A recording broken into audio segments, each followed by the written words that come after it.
आणि आता बातमी भुजबळांसंदर्भातली आहे। चाकणमधील कार्यक्रमात शरद पवार येणार हे मलाही आमंत्रित त्या ठिकाणी केलेलं आहे असं भुजबळ म्हणालेत। पवार सुद्धा कार्यक्रमाला येत आहेत याचा आनंद असल्याचं भुजबळांनी या ठिकाणी म्हटलंय। तर एकाच मंचावर भुजबळ आणि शरद पवार एक दिसणार आहेत।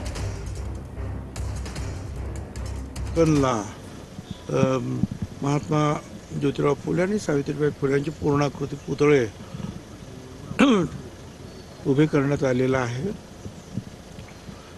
त्या कार्यक्रमासाठी पवारसाहेब पण येत आहेत आणि मला सुद्धा आमंत्रित केलेलं आहे, तर मी जाणार आहे। महात्मा फुले सावित्रीबाई फुलेंचा कार्यक्रम म्हटल्यानंतर मी तर शक्य तिथे जाण्याचा प्रयत्न असतो त्याप्रमाणे जाणार आहोत आणि आनंद आहे की ठीक आहे, पवारसाहेब पण तिथे आहेत आणि तिथे अनेक मंत्री येणार आहे, तिथे अनेक शाळेतली मुलं सुद्धा असतात। आता तिथे काय राजकीय चर्चा करणार आपण?